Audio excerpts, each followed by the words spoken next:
Bien, bonjour. Merci de me recevoir. Pour parler de mon arrivée dans l'industrie minière, je peux dire que même s'il n'y a pas de hasard, c'est un peu l'effet du hasard. J'ai été sollicité par des partenaires qui sont devenus ex-partenaires aujourd'hui afin d'utiliser mon entre-gens pour avoir des permis sur la Côte d'Ivoire. On était donc en 2013. On les a introduits, on a fait la société ensemble, on a eu les 2 permis. Et malheureusement, ils n'ont pas suivi. Alors, je me suis trouvé avec 2 permis. J'avais promis donc au ministre d'alors, qui est l'aîné Tounkara, qu'il pouvait se rassurer que ces permis, je n'allais pas faire comme certains, c'est-à-dire aller proposer ça ailleurs. Alors j'ai pris sur moi, j'ai développé, j'ai mis 10 ans pour arriver à l'exploitation, sur fonds propres. À l'exploitation, j'ai des jeunes frères ivoiriens qui se sont associés à moi. Et aujourd'hui, on a eu des débuts difficiles parce qu'au moment où on finissait, c'était la Covid. Donc on a eu 2 ans de passage à vide. Et depuis 2022, on a une nouvelle direction générale. Et les choses semblent aller pour le mieux. L'année dernière, on a fait près de 700 000 tonnes en export sur la Chine. Et ma structure ayant d'autres permis, ayant aussi sollicité de nouveaux permis, nous sommes en train de développer autour de la mine de bauxite des permis semi-industriels dans l'or. Cela pour aider donc à endiguer l'orpaillage clandestin. Et à côté, nous avons un permis à Beoumi sur le nickel et le cobalt, dont nous avons fini les études. On attend de la société SKR sud-africaine qu'elle nous revienne donc d'ici fin février, afin qu'on présente la faisabilité à l'État. Et certainement, on va débuter là aussi une nouvelle expérience d'exploitation. Voilà un peu ce que je peux vous dire. Alors, en venant, j'avais beaucoup d'appréhension.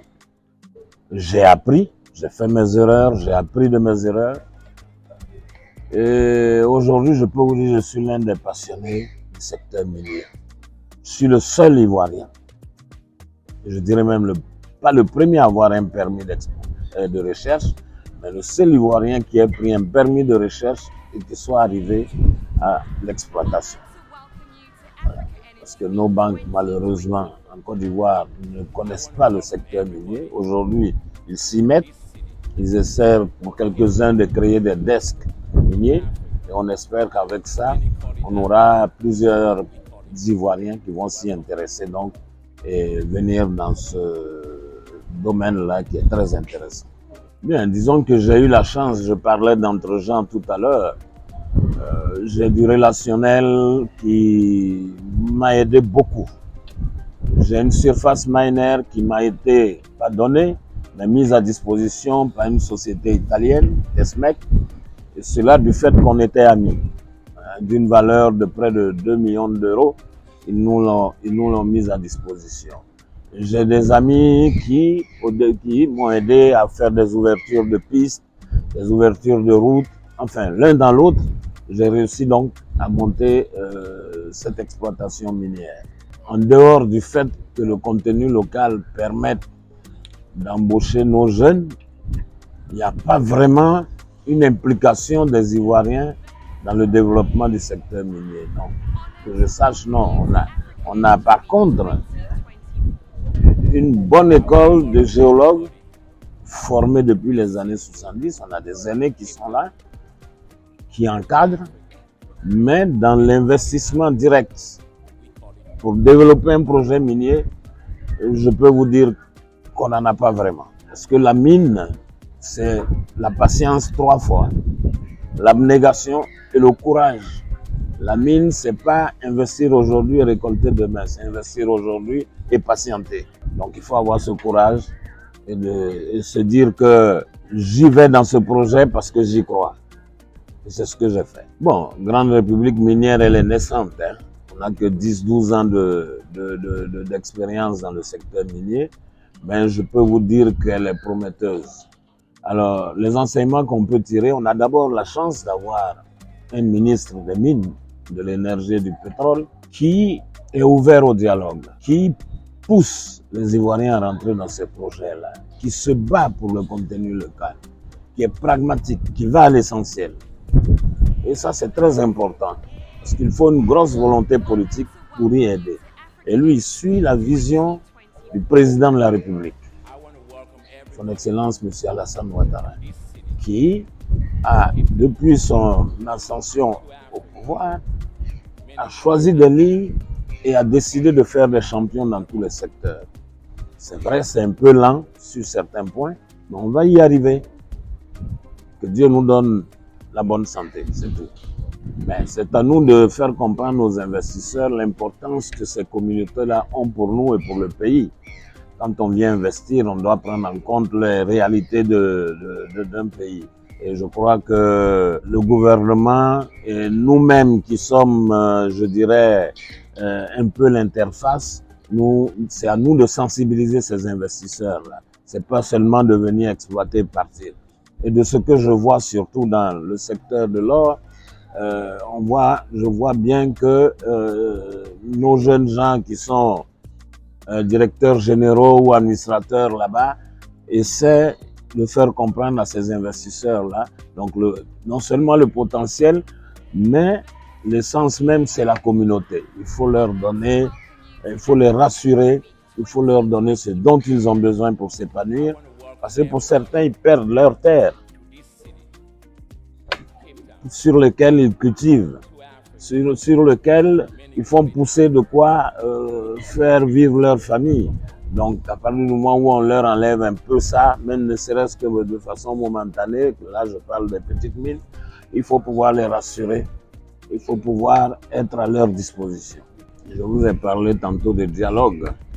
La Chambre des mines est l'interface entre le gouvernement et les investisseurs qui, pour certains, font partie donc de la Chambre des mines.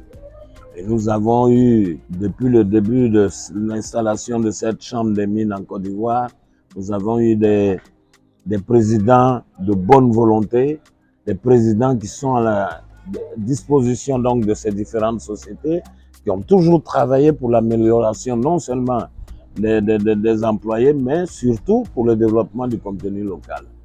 Là, il y a Diplo, je n'ai pas besoin de le présenter puisqu'il fait partie des 20 influenceurs dans le secteur minier en Afrique. Et je pense que ça parle tout seul. C'est un monsieur, je dirais, un jeune frère plein de dynamisme, et plein d'entre-gens. Et je pense que s'il y a un changement demain à la tête du groupement, comme ça a été toujours le cas, il sera toujours disponible donc pour aider ceux qui seront à la tête de cette chambre des mines à continuer à améliorer. Oui, il nous a dit qu'il ne serait plus candidat. Depuis un an donc, je lui ai fait connaître mon envie de briguer donc la présidence de notre chambre des mines. J'ai échangé plusieurs fois avec lui.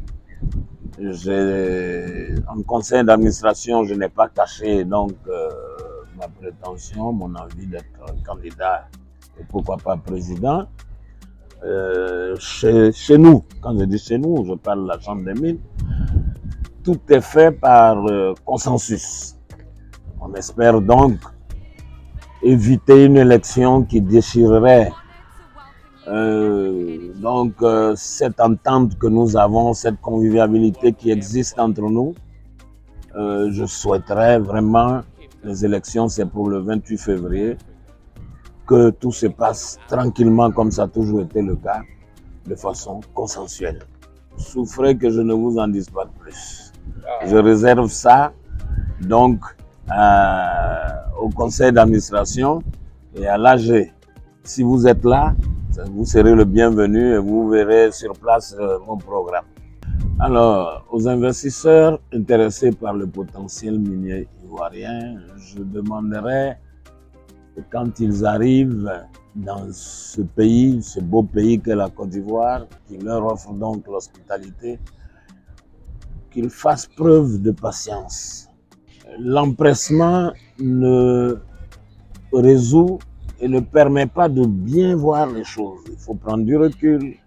Je dis ça par expérience. Il y en a qui ont plus d'expérience que moi, mais les 12 ans que j'ai passé à travailler là-dessus, j'ai compris que ce n'est pas aussi facile qu'on le croit. Ce n'est pas parce qu'on vous donne un permis que vous avez droit sur tout. Il faut savoir communiquer avec la communauté, il faut savoir trouver les personnes idoines dans ce pays-là qui vont aider donc et orienter les premières études, les préétudes. Et pour les Ivoiriens que nous sommes, il faut qu'ils comprennent que le secteur minier, je répète, ce n'est pas investir aujourd'hui pour récolter demain. Il faut avoir de la patience. Ça peut prendre des années, comme ça peut prendre des mois. Ça dépend sur quoi on tombe et qu'est-ce qu'on cherche. Et puis un permis, vous pouvez prendre un permis pour de l'or et dans la recherche, vous trouvez autre chose qui des fois est plus important. Alors, c'est pour cela il faut beaucoup de patience, beaucoup de courage et beaucoup d'abnégation.